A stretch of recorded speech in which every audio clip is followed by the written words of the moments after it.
This is NDTV, and you're watching NDTV 24/7.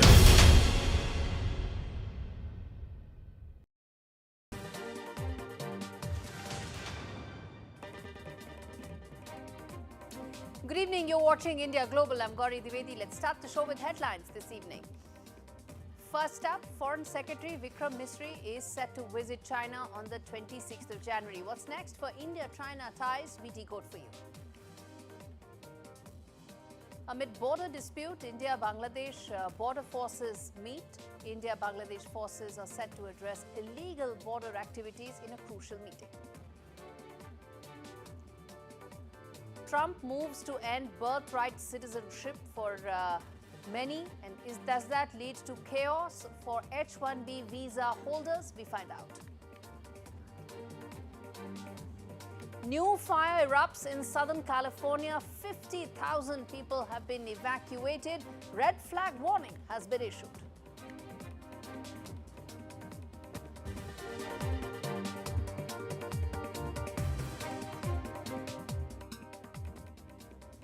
All right, we start the show with some very important news coming in. Foreign Secretary Vikram Misri is all set to travel to Beijing for a two-day visit that starts on Sunday. Mr. Misri is visiting China for a meeting of the Foreign Secretary Vice Minister mechanism, the Ministry of External Affairs said on Thursday today.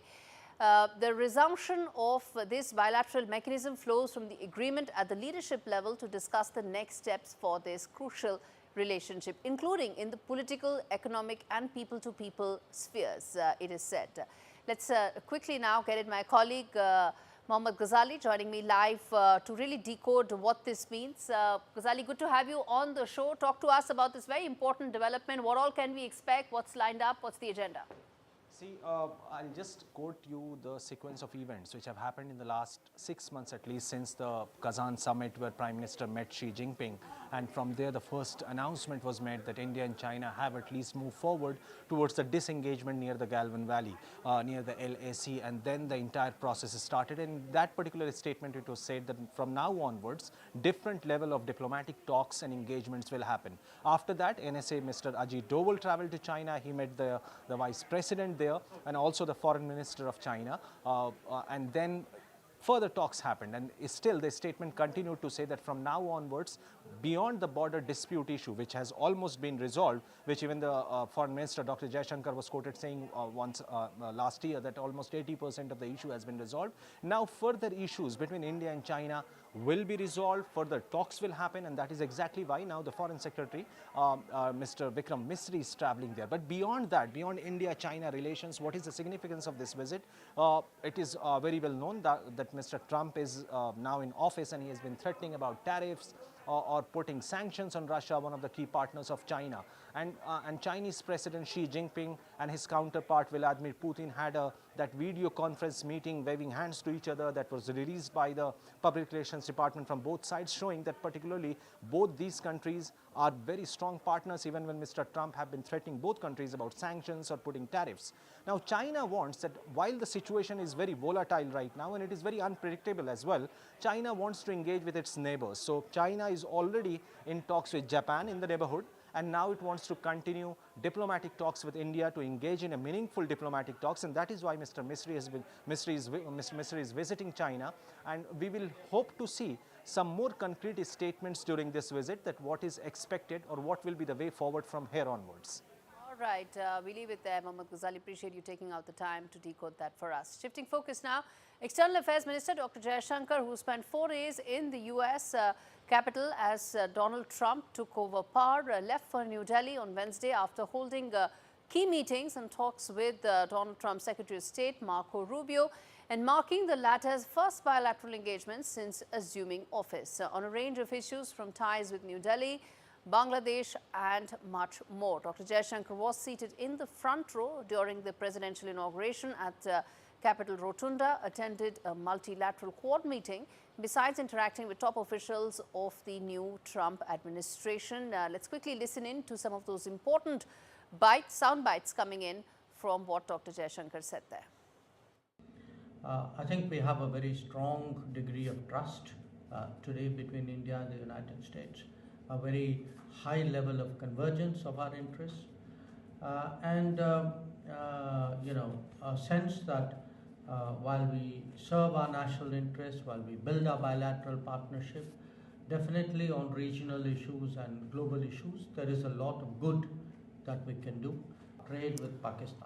With Donald Trump's second presidency well underway, reports indicate that India is assessing strategic steps to respond to Trump's America First trade policy. Focusing on trade diversification, there could be some possible retaliatory measures as well, which could also include bolstering domestic industries. Several key ministries are discussing policies and the prospective impact of Trump's policies on India. It's important to note that the United States is India's largest trading partner, and thus India's response to these challenges will be crucial in mitigating any economic fallout that may come about. It's important to note that so far, Donald Trump has named two countries when it comes to tariff, which is Canada and Mexico, both of which the 20% additional tariffs will kick in from 1st of February. He hasn't named India so far. So that's very important to note that when we talk about possible trade headwinds that may come in during Trump's presidency for India. Of course, specific sectors that will have to keep their guard up is going to be pharma, textiles, possibly IT as well.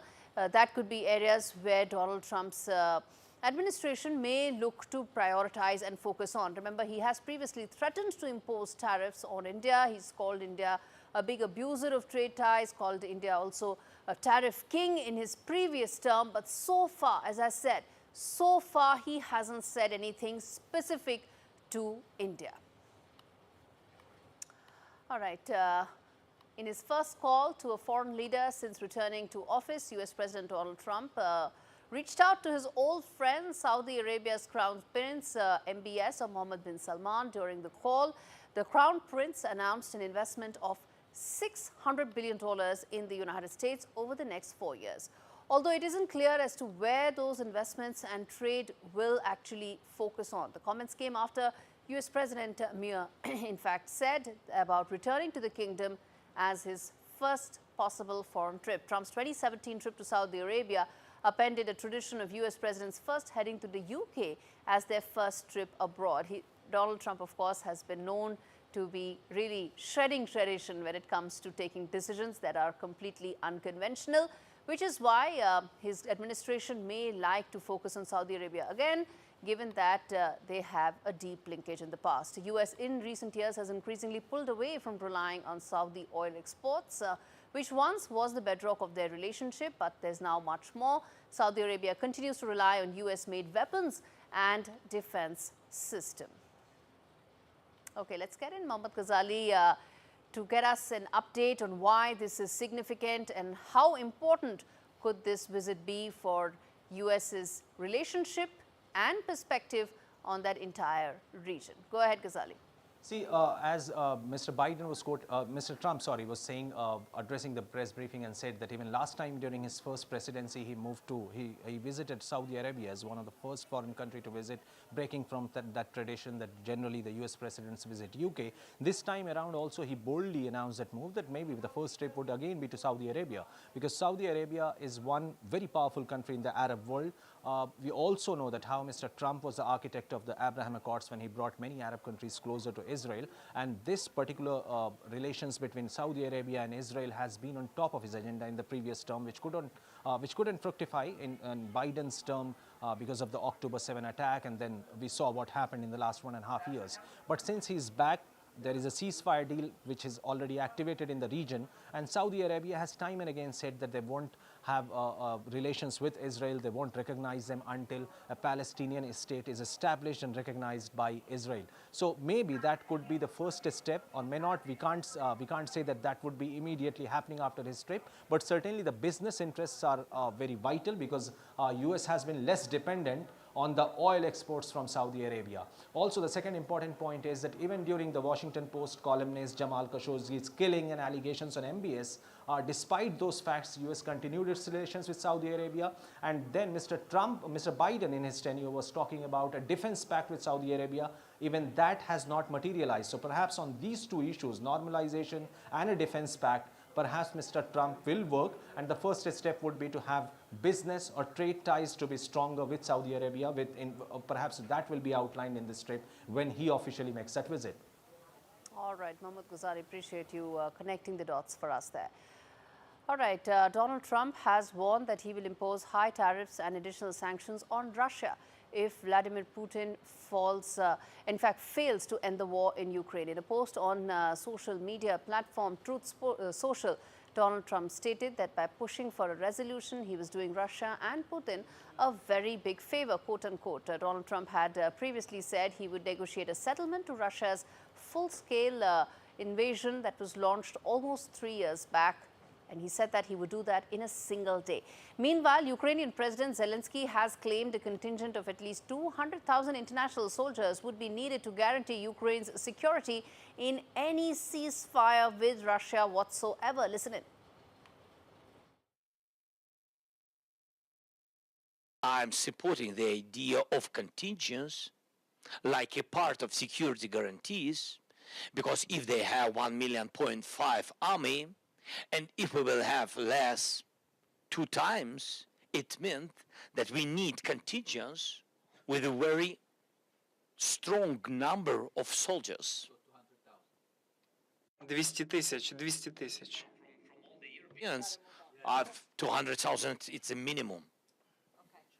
It's a minimum. Otherwise, it's nothing. Otherwise, it's something, you know, like somebody, like we had OSCE, and nobody knew where they can help you. They had offices, and that's all. Meanwhile, NATO Secretary General Mark Rutte has warned that a Russian victory over Ukraine would undermine the dissuasive force of the world's biggest military alliance and that its credibility could cost trillions of dollars. Listen. And if we get a bad deal, it would only mean that we will see the president of Russia high-fiving with the leaders of North Korea, Iran and China. And we cannot accept that. That will be geopolitically a big mistake. It will not be billions extra, it will be trillions extra. Because if Ukraine loses, then to restore the deterrence of the West, of NATO. In a first legislative win to President Trump, the U.S. Congress on Wednesday gave the final approval to a GOP-led bill that would require the detention and deportation of undocumented migrants who entered the U.S. without authorization and are charged with certain crimes. The bill, titled the Laken-Riley Act, capped the opening salvo in a broader crackdown on immigration that the president has promised. The bill is named after a 22-year-old Georgia student who was killed last year while out for a run. An undocumented migrant from Venezuela was convicted and sentenced to life without parole for her murder. All right, turning our attention now to the neighborhood, where in the backdrop of recent border fencing issues, India and Bangladesh's border forces, that is the BSF, Border Security Force, and the BGB, that is Border Guard Bangladesh, held talks to address concerns, maintain peace and curb cross-border illegal activities. As per a statement released, discussions emphasized on combating illegal activities across the border, addressing media misconceptions about border disputes and improving coordination to prevent such incidents, with both sides agreed to find solutions regarding border issues through regular dialogue. All right, let's get in my colleague Saurabh Gupta, who's been joining me from Kolkata live to give us a lowdown of what really took place in this meeting. Saurabh, a very crucial meeting given the fact that a lot of bad blood has happened on the fencing issue. Talk to us about what are your sources telling you. Any breakthrough, or do you think that will still take some time? Well, over the last few days, there have been incidents that are worrying on the India-Bangladesh border, and West Bengal shares the largest border with Bangladesh, and therefore the BSF, which is India's border security force and guards the India-Bangladesh border, and the BGB, which is the Border Guard Bangladesh, which guards the border on the Bangladesh side, have had skirmishes over fencing, over erection of fences and other issues, including, people trying to infiltrate or people trying to smuggle contraband into India. Now, in that context, the BGB and the BSF have meetings, but this one is important because this one, of course, is to ensure that there is a certain amount of coordination between the two forces, and the sector commander level coordination meeting held between the BSF and BGB to ensure peace and cooperation along the India-Bangladesh border is what the statement from the BSF says. In fact, on January 22, it says that a border coordination meeting between Deputy Inspector General of the BSF Malda sector and Sector Commander of the BGB Rajshahi sector was held at the border outpost Sona Masjid in Bangladesh. And this high-level meeting, it says that such a high-level meeting highlights the commitment of both forces towards strengthening bilateral relations and ensuring the sanctity of the international border. Now, the border area, has been a concern since August this year, where anti-India elements in Bangladesh have openly, talked about, crossing over, talked about, harming the territorial integrity of India. And that is something that perhaps both the BSF and the BGB realize needs to be taken seriously, and this meeting is perhaps a step towards that. Having said that, these meetings also happen regularly because there are issues that need to be ironed out on a regular basis, but this one is important in the current context and the skirmishes that we've been seeing on the India-Bangladesh border in the last few days. All right, Saurabh, appreciate you taking out the time to give us that update. And viewers, on that note, we slip into a very short break. On the other side, fire near Los Angeles has now spread to 8,000 acres. What does this mean? Is it due to climate change, or is there more to it? We come back and talk more on that. Stay with us.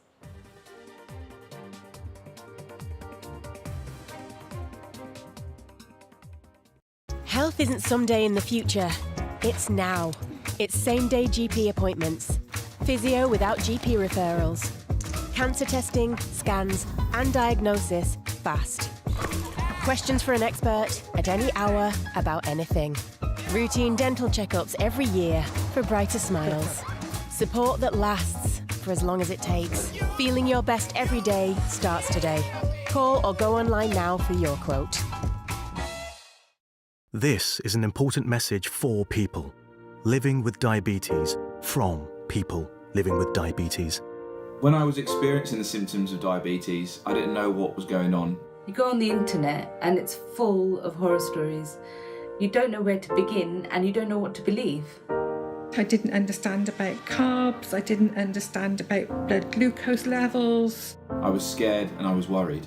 I didn't understand diabetes full stop. That's why the support I get as a Diabetes UK member is so important. You can become a Diabetes UK member too. To join us now, just call 0800 144 5406 and become a member today for just £3 a month. When you do, you'll receive a practical guide specific to your type of diabetes and a copy of Balance magazine 4 times a year. Balance is filled with news and inspiring real-life stories from members just like you.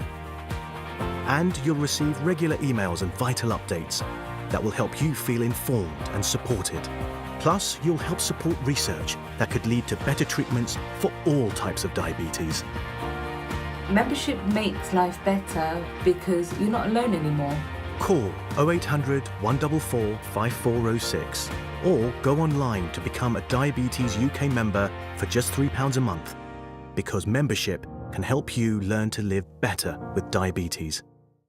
In Southsea, lucky neighbours living in one winning postcode are going to have an unforgettable year with People's Postcode Lottery. That's because they've all won £12,000 each, every month for 12 months. Oh my God, amazing. Overwhelmed, really excited and super grateful. For your chance to win £12,000 every month for 12 months in our February draws, sign up before midnight on the 31st of January. Is your door in the draw? Sign up and start saving with Quidco today.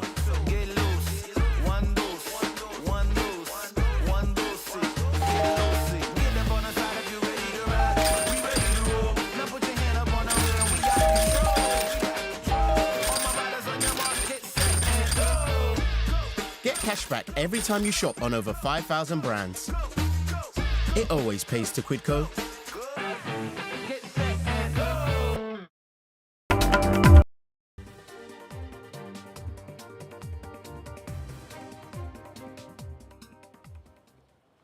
Welcome back. You're watching India Global. We now turn our attention to the latest that's unfolding in Los Angeles, where thousands have been evacuated in the LA County as a fast-growing wildfire has erupted. The blaze has grown rapidly to over 8,000 acres, fueled by strong winds and dry brush, forcing 50,000 people to flee. Interstate 5, the I-5, a key highway along the west coast, has been shut down, though no homes or businesses have been damaged so far. This comes as the region is already grappling with two massive wildfires that happened earlier this month, destroying multiple neighborhoods. We have over 4,000 firefighting personnel assigned to the incident, and we had a very robust ground and air response to the incident that you see behind me. All right, Zareen Osho, who's the Director of Institute for Governance and Sustainable Development, joins me live from Washington, D.C. Thanks much, Zareen, for speaking to me. Talk to us about what do you think is the reason why the LA fires have once again happened, and do you think this is part of a larger climate change issue? How do you read it, the cause of it? Hi, Gaurie. Good evening, and thank you so much for having me. So we do not know the exact cause of what caused the fire. But what we do know is that climate change has a huge role to play in what has been the devastation before our eyes. And it's an interesting development, particularly in the backdrop of President Trump now exiting the Paris Agreement. I think what is very important to note is that there is a phenomenon of hot winds that are carried through the mainlands to the coastlands. These are called the Santa Ana winds, which are really high-speed winds.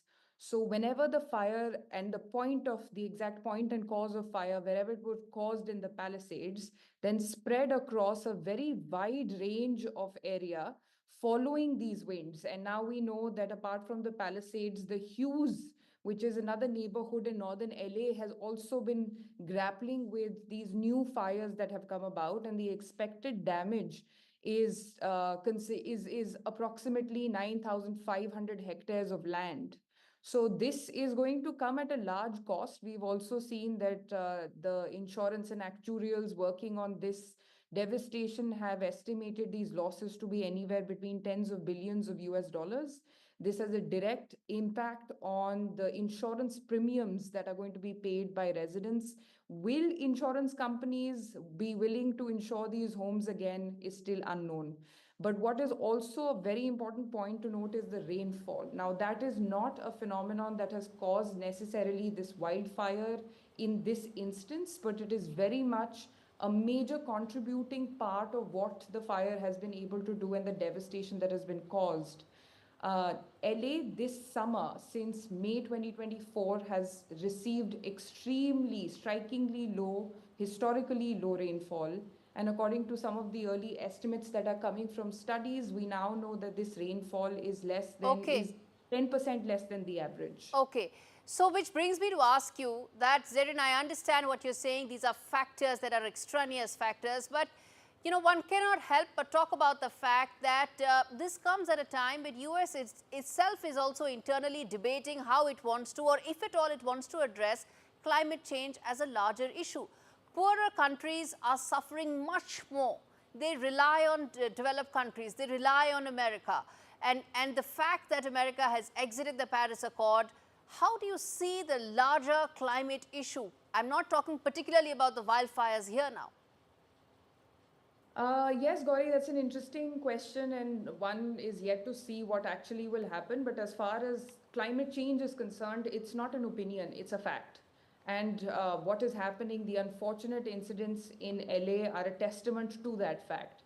I think it's high time we wake up to the calling of what is going to happen, because it's not going to be easy to live in. If this is the condition of, you know, the United States of America and LA, which is the hotspot for all celebrities from Hollywood, one can only imagine what the implications of this would be in the developing world. And one thing to keep in mind is, yes, this is the second time that President Trump would have now exited the Paris Agreement. It certainly undermines the entire treaty process.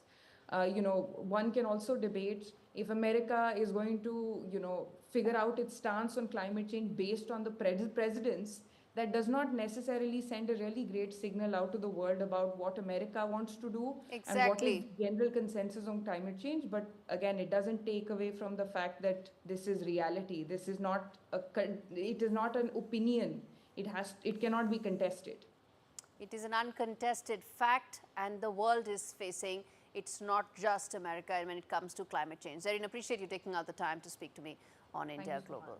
All right, turning our attention now to the Middle East, where Yemen's Iran-aligned Houthis have released the crew of the Galaxy Reader more than a year after they seized their Bahamas-flagged vessel off the Yemeni Red Sea coast. It said the crew were handed to Oman in coordination with the 3-day-old ceasefire in Gaza's war between Israel and the Palestinian terror group Hamas. Meanwhile, President Donald Trump issued an executive order initiating a process to redesignate the Iranian-backed Houthi rebels as a foreign terror organization on Wednesday, returning the group to the same status it held at the end of his first administration.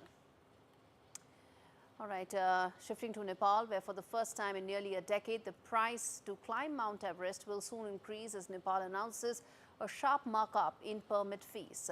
From September, those seeking to summit the world's tallest mountain during peak season will have to pay $15,000.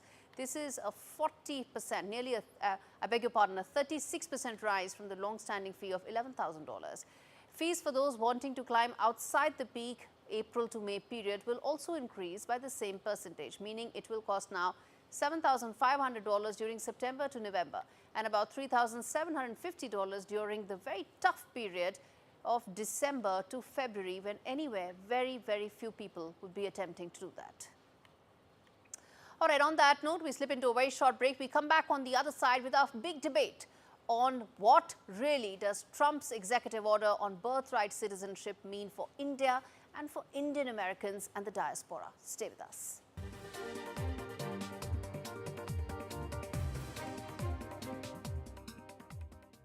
We all know animals have feelings.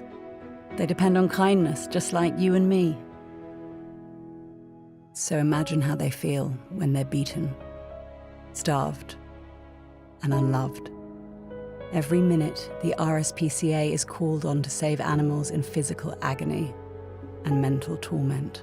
It's unbearable to see the pain in their eyes.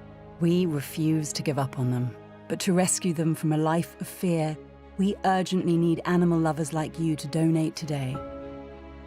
Please call 0800 121 4260 or text KIND to 84903 to give £2 a month to the RSPCA. Your gift will help fund more life-saving rescues, more emergency treatment, and more gentle rehabilitation. Every month, you'll be helping to keep animals free from pain and sadness, so they can find the comfort and joy they deserve. Right now, across the country, thousands are suffering deliberate harm. But together, we can show animals what kindness feels like. Together, we can rescue them. So please, call 0800 121 4260, text KIND to 84903, or visit our website to start your monthly donation today. Thank you. If you're homeless, you're never safe. Tonight, too many young people like Kira will be at risk, right here on our streets. But you could help a young person find safety and begin a new future by sponsoring a room at Centrepoint. It's more than a room. You get real support and training to help you get your life back on track. Please search Centrepoint Room online today or call 0808 281 8001 and be the turning point for a young person like Kira. Thank you.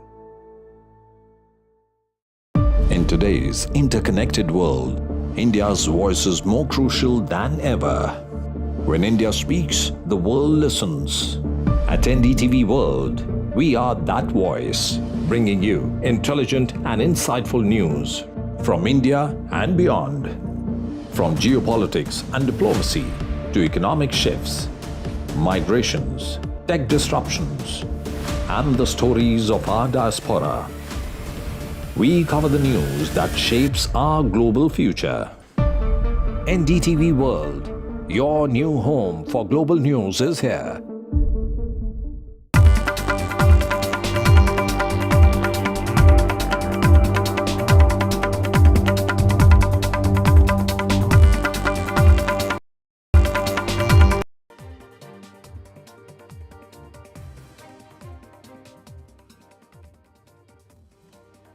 Welcome back. You're watching India Global with me, Gaurie Dwivedi. The big story that we are focusing on right now, Trump's executive order issued late Monday and spanning roughly 700 words fulfills a campaign promise.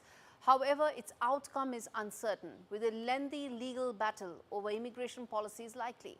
How will this impact the Indian-American community? President Donald Trump's executive order ending automatic citizenship for babies born to non-permanent residents has left families scrambling to ensure their children's futures. An attorney general, in fact, from 22 states have filed a lawsuit to prevent President Trump from ending the decades-old birthright citizenship policy, which guarantees US-born children citizenship regardless of their parents' immigration status. The Democratic attorneys and immigrant rights advocates have the question of the birthright citizenship is settled law, and that while presidents have broad authority, they are not kings. Meanwhile, in a race against the clock, reports suggest that many expectant Indian parents in the US are opting for preterm C-sex to beat the February 20th deadline for birthright citizenship. Many Indian women, particularly those in their 8th or 9th month of pregnancy, are seeking to schedule a C-section before the 20th of February, the cutoff date after which babies born to non-permanent residents will no longer automatically receive US citizenship. What's this chaos all about? What happens next? We try and decode all that for the lakhs of Indian Americans watching this broadcast live. But first up, listen into this soundbite from Dr. Jaishankar.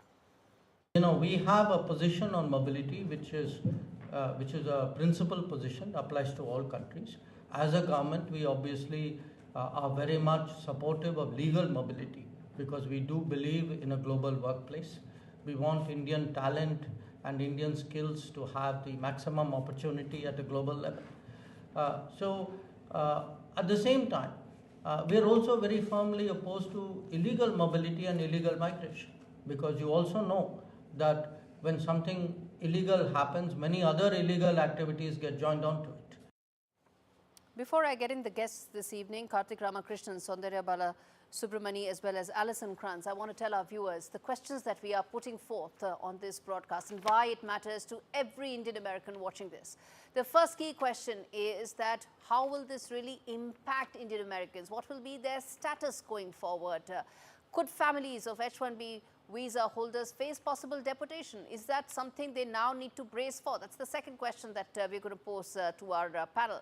And the other key point, could a judge actually rule against Trump's order? As I said, there are 22 attorney generals who've actually challenged this. Is there a possibility that Trump's order will actually not stand the judicial scrutiny? And how will this alter US's population demographics? That's also something that we're going to put forth to our panel. Let's get in, as I said, Karthik Ramakrishnan, Soundarya Balasubramani, as well as Alison Kranz as well. Thank you so much, all of you, for joining. It's really early in your parts of the world, so appreciate you joining. Karthik, let me start with you.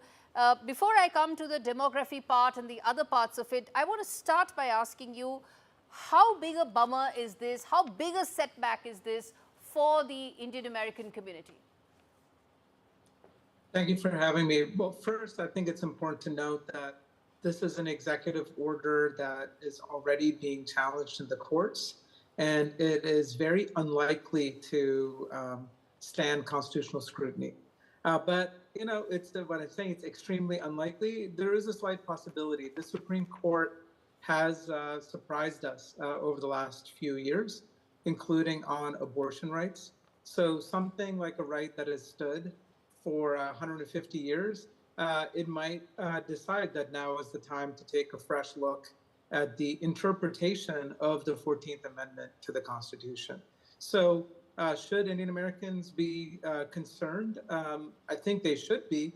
I think regardless of whether this stands up in the courts, this sends a very clear message that the U.S. is less open to immigrants of all stripes, including high-skilled immigrants whose children might not automatically become U.S. citizens. That makes the U.S. less competitive in a global marketplace. If you look at countries like Canada and Australia, that they may be looking for as alternative places to live and work. Sondara, let me then, come and bring you in on the fact that, the uncertainty that has suddenly come in for Indian Americans and the fact that some of them actually do stare at deportation as a possibility. Let me, ask you this, that what really is the kind of recourse that they have, or if at all they have any?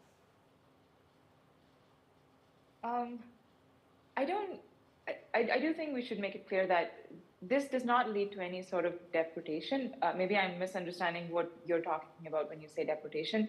But what this takes away is a very fundamental right that has been given for decades.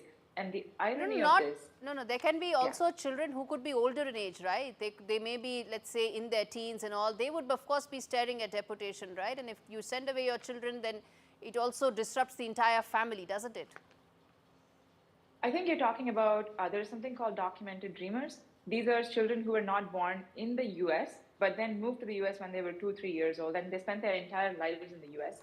So when they turn 21, they get deported if they don't switch to another visa class. In fact, I think there's about more than 250,000 children like this in the US right now, of which more than 70% are of Indian descent, who at the age of 21 have to switch to some non-dependent visa. They cannot be a dependent on their parents anymore. So they have to switch to an F1, H1B, O1, or any of the other visas out there. There are 175,000 such people that we are talking about. Okay, yes.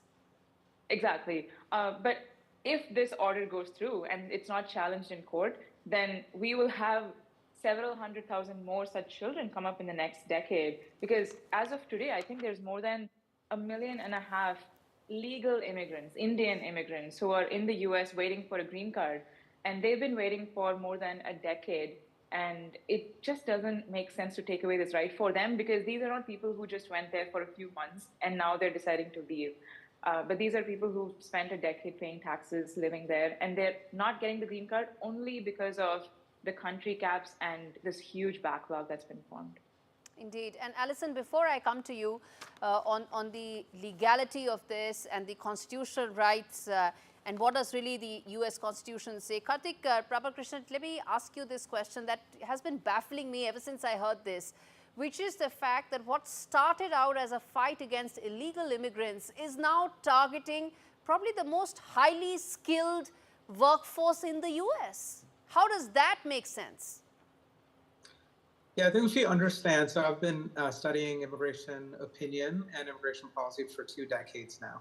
And what you're seeing now is a pretty far fringe of the conservative movement and the anti-immigration or immigration restriction movement taking center stage, right? So most Americans don't approve of these kinds of policies, but for several years now, you've had activists in the conservative movement who want to not only restrict undocumented or illegal immigration, but even legal immigration. So Senator Tom Cotton from Arkansas a few years ago, when Trump was president, introduced legislation to cut back on family visas. So what you're seeing is a nativist sentiment that we last saw in the 1920s, when the U.S. effectively shut down most immigration, including from Southern Europe and Eastern Europe. Back then, they were trying to, quote unquote, make America great again by taking it back to what the population looked like in the 1870s.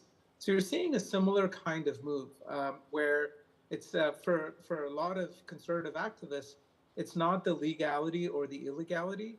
They see this as a cultural threat to the future of the United States. Okay. And for a lot of people, it's the racial replacement theory that is circulating and is gaining more currency. Okay. And they want to try to prevent the U.S. from diversifying further. Alison, the question I want to ask you, Alison, is about the fact that 22 states have challenged this. Everybody is saying, or those who've challenged it said that, there's no way that this will stand in a court of law. Explain to us What are the legalities of it, and where does the law really stand on this? Sure, of course. You know, I think that there has been a minority of legal scholars who have put forth this theory that the 14th Amendment has been misinterpreted. Now, for the 14th Amendment to be misinterpreted, we have to keep in mind a couple different things, including the language of this particular provision was actually put into statute and codified into law. So if something was being interpreted incorrectly, it could have been changed. The language of the law could have changed when Congress codified that section. But what happens from here is really that, as Karthik mentioned, there have been legal challenges. And even today, 2 different courts in the United States are hearing those challenges and will decide whether to issue a preliminary injunction. A preliminary injunction wouldn't necessarily stop the full process from happening, but it would pause the February 20th date and allow this matter to move up into the appellate system and then ultimately be heard by the Supreme Court. Okay, so let's say you are an H-1B visa holder now, or you wish to go to the US now and your employer there has sponsored you and you've got your H-1B visa.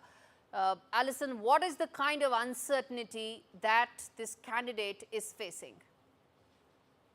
An individual who has an H-1B visa will not necessarily be affected unless they're having children. This provision does not, this executive order does not impact children already born. It's only going to impact babies going forward. And so an individual who holds H-1B status will only be affected if they're having children in the future, if this executive order is found to be legal. Okay, then let me then get in both Karthik as well as Saundarya on this, which is that, let's say, again I'm asking the same question, rephrasing it, Karthik, which is that if there is a candidate who has been sponsored by the employer, will go or can go, the fact that the family faces this kind of uncertainty, will that then make this candidate, his or her decision be changed subject to the uncertainty that he or she may face? I would say almost certainly it will. Now, there are many decisions that go into where people decide to move and to work. And people, a big part of people making their lives in a new country, even if, say, they're H-1B workers that ultimately decide to go back to their home countries like India, the ability to keep families together and to secure a certain set of rights for one's spouses and children is a bedrock principle. Especially for Indian immigrants, they will look not only at the US, at other places for employment opportunities in terms of the ability to advance their career, but also to secure their rights in that country. So this will make a difference. It probably already is making a difference. It's creating uncertainty. And for a lot of immigrants, they might decide, you know what, I might be better off in a country like Canada or Australia rather than go to the US. Saundarya, how big a brain drain do you think this could actually be for America in the long term? Because they're talking about wanting to get top-notch talent, but this is the setback, this is the flip side of uncertainty, that candidates may choose other regions. How big a impact this could be in a possible brain drain? I actually think Indian immigrants specifically have had uncertainty for a while in the US. This is just another layer of that uncertainty adding on. And as Karthik said, I think at some point people will ask the question, when is this enough? When is enough enough?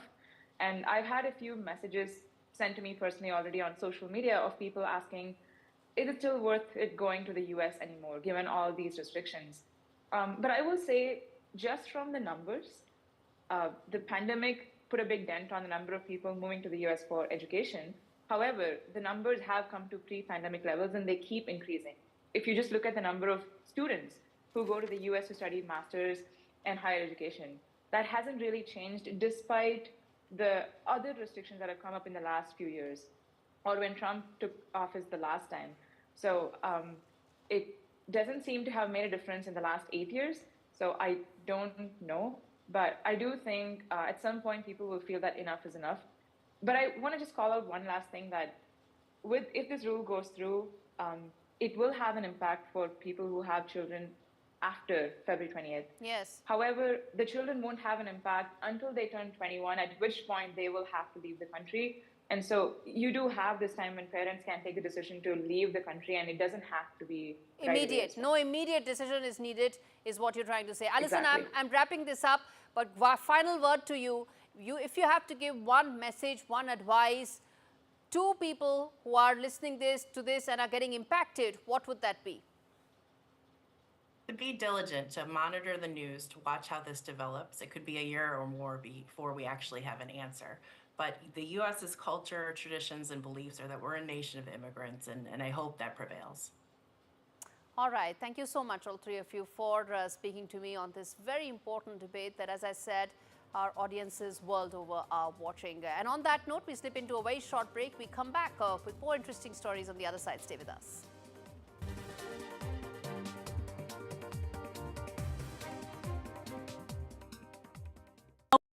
Now I'm retired, I can spend more time with my grandson. I'm proud of him and want to help any way I can. Which reminds me. Welcome to British Seniors, the UK's #1 rated provider of over 50s life insurance. Hi, I'd like a quick quote. No problem. We're proud to offer our seniors lifetime guarantee. With 100% of claims having been paid, we guarantee your premiums will never go up and that you'll speak to one of our specialists in the UK. Well, that's good to know. UK residents aged 50 to 80 are guaranteed to be accepted. Depending on your age, your loved ones can get a cash payout up to £10,000. And that money can help with my funeral costs or even be used as a gift. I'll do it. Plus, when you sign up, you'll receive a £135 gift card and free 24/7 GP advice and health services. Thanks, Mum, for everything. Be proud to protect your loved ones with British Seniors. To get a free quote today, call our UK team on 0800 158 552 or visit britishseniors.co.uk. This is an important message for people living with diabetes from people living with diabetes.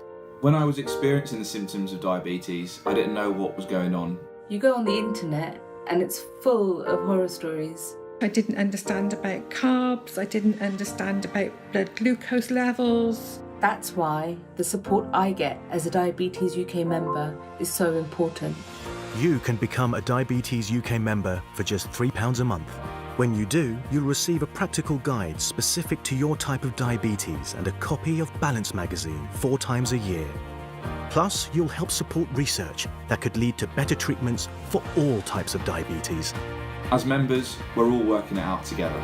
Call 0800 144 5410 or go online to become a Diabetes UK member for just £3 a month. Join us now because membership can help you learn to live better with diabetes. Our first year as a family flew by. And now, I want to make sure he'll be financially protected for all his birthdays to come.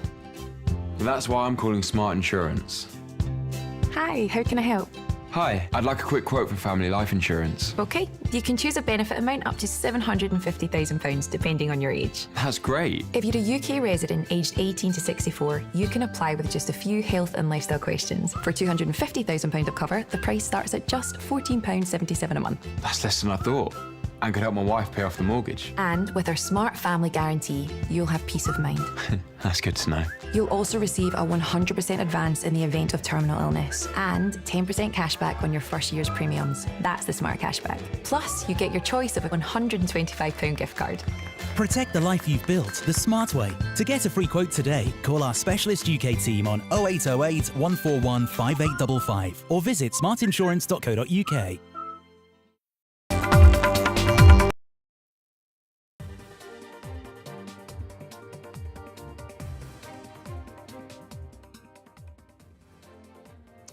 All right, turning our attention to Southport killer who is set to be sentenced today for murdering 3 young girls in a brutal knife attack that took place last year in UK. The 18-year-old ambushed a Taylor Swift-themed dance class in Southport, stabbing and killing those girls aged between 6 and 9 with a 20-centimeter kitchen knife. As the trial was set to begin in Liverpool on Monday, the teenager pleaded guilty to the murder of the 3 children, attempted murders of 10 others, as well as 2 terror-related charges. He also admitted to producing a biological toxin, possessing materials related to terrorism, and carrying a weapon, including the knife used in the attack. The horrific attack sparked violent protests across the UK, fueled by fair bit of claims on social media. There was also a crackdown that came in from Starmer's government right after that. So what does this mean for the UK, the divisions that came to the fore after these riots and during those riots? Let's get in Professor Scott Lucas, who's joining us live from Dublin in Ireland to talk to us about the significance of this trial, this conviction, what it means. Professor Lucas, good to have you on the show. Talk to us about the impact this case has had and will have on the British society. Well, I think first and foremost, of course, is the impact on those lives that were taken, those 3 young girls who were killed. I think it was 9 girls and staff who were seriously wounded, whose lives will never be the same because this young man, who was 17 at the time, decided he would carry out a mass killing for whatever reason that was there. And certainly, as you have mentioned, he did possess an Al-Qaeda training manual. He did possess materials about how to make ricin, the nerve agent. But what happened, and we need to be very precise about what happened, is that British society was ripped apart, not specifically because of this young man. It was ripped apart because of disinformation, false information, especially from the far right in the UK. And that disinformation fueled riots for almost 2 weeks throughout many British cities by very small groups, but groups that got a lot of headlines by trying to burn migrant centers, etc. Professor Lucas, this case brought the divisions to fore, didn't it? The underlying issues related to immigrants, the underlying issues within the society about how Europe is now trying to grapple with the problem of illegal immigrants. All that came to fore with this case, didn't it? It was brought to the fore by disinformation. Before this case, we even had the details. In late July, as the police were investigating the case, the activist, the far-right activist, Tommy Robinson, put out the information that the attacker was an Arab, possibly a Muslim. He put out a false name. That claim spread through social media and was amplified by the leader of Britain's Reform Party to claim that the police were covering up an act of terrorism by an Arab. When the actual information came out that the young man in this case was 17 and is of Rwandan descent, but is a UK citizen, it was too late. Already we were getting the far right that were attacking the migrant centers on the false claim that an immigrant had carried this out. Yes, migration is a serious issue in the UK, and how to deal with migration is an issue that needs to be addressed responsibly. But these far-right riots were not about a responsible response to migration. They were an attempt to rip apart British society further by targeting migrants, thus making the problem worse. Okay, which brings me to ask you that, do you think this sentencing, how do you think that is going to impact public opinion or shape public opinion going forward on an issue that had a huge impact on British society? What it should do is to make people think about how, for example, young people could be radicalized, if you want to use that term, in terms of their thoughts, their opinions, and their actions where they will want to take lives. What would be the effect of the media environment? What would be the effect of the cultural environment that would lead to this? But this is an ongoing question. This is a question we should all be concerned about without just simply throwing out the word terrorism. How do you deal with young people and the issues that they have? The problem here is that as I speak to you, the right-wing media and right-wing politicians are not talking about this issue. They are falsely accusing the UK government of a cover-up to protect migrants. In other words, they're going back to the same disinformation last July because they have a political agenda not to address these issues with the concern about young people, about their communities, and about violence, but because they actually want to spread disruption for their own attempts to take political power. Okay, very quickly, Professor Lucas, then I want to ask you that, what about some of those clamped down measures that were put in place for social media? last year by Keir Starmer. Many have said that he's actually imposed very draconian measures on passing social media messages and that. Do you think that will also come to an end? There was no clampdown on X, which was the major place where these disinformation was being put out by Elon Musk. What happened is there were individual cases where police went to those who put out those messages on the grounds that they could constitute hate crimes, hate speech. They questioned people in those cases, but in almost no case was anyone even in prison for this. So there was not this clampdown on social media that Elon Musk and his ally, the Reform Party's Nigel Farage, alleged.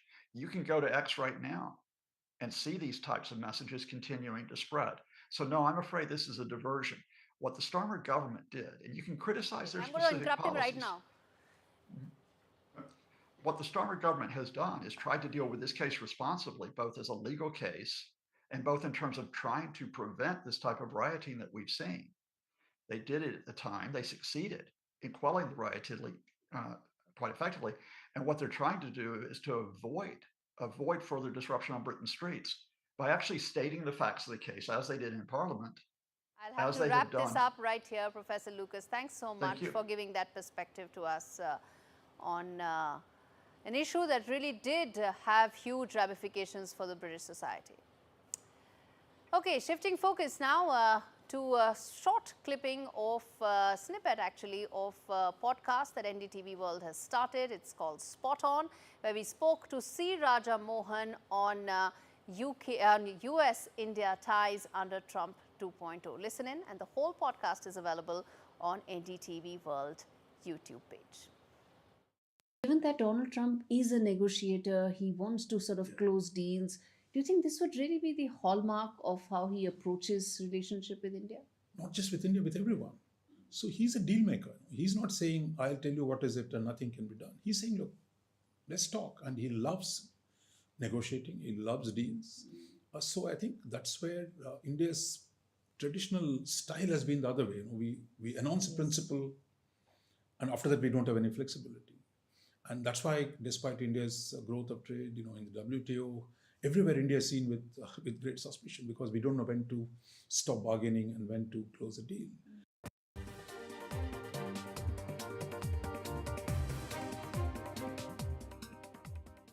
Kickstart your year and hit refresh on your home with EE Broadband for just $29.99 a month and nothing to pay up front. Our ultra-reliable full fiber means you can stream endless music, go all out on gaming, and browse online for the things you love. It's all powered by BT, and we'll handle the switch for you. It's easier than ever before. No wonder broadband switchers choose EE. Hurry, ends Thursday. I like making sure I've got all the right tools for the job. And now that I'm 50, that means looking after the life I've built, protecting my lot if anything happened to me. That's why I decided to learn more about over 50s life insurance from Cover Today. They're the only over 50s life insurer with no waiting period, unlike other insurers who could make you wait up to 2 years for full cover. With Cover Today, you're fully covered from day one. And you're covered for the whole of your life. Plus, unlike other things in life, the price never goes up. Learning more couldn't be simpler. Go online or talk to their friendly UK team in just one phone call. Cover Today are the only over 50s life insurer with no waiting period and no annoying trips to the doctors either. Plus, you get your choice of a £125 gift card. Cover Today has given me genuine peace of mind. And now that's done, I can get on with something much more interesting. To find out more about Cover Today, call our friendly UK team on 0808 143 4733 or visit covertoday.co.uk. I urgently need to ask for your help on behalf of animals at risk right now. With the pandemic came a surge in pet ownership. And sadly, we're now seeing a serious rise in neglect, cruelty and abuse. Our services are being stretched to the limit. To make matters worse, our costs are soaring too. But we refuse to let animals suffer. So please, act now to help rescue the growing number of animals who've never needed us more. Please call or text the number on screen now to give £2 a month to the RSPCA. In one of the toughest times we have ever experienced, your gift will make all the difference to animals. You could help provide more life-saving treatment, food, shelter, and the loving care that many have never known. We know there are millions of you who, like us, care deeply and won't stand by while animals are suffering. We have to reach those trapped in a life of abuse and neglect before it's too late. Because for many, the RSPCA is their only hope. But we can only come to the rescue with the support of people like you. So please, will you help us be there no matter what? Call 0800 313 4392 or text RSPCA to 78866 to start your monthly gift today. Thank you. It's being investigated thoroughly.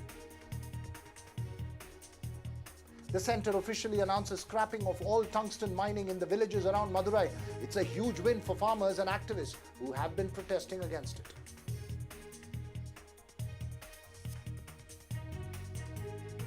Akshay Kumar tells NDTV that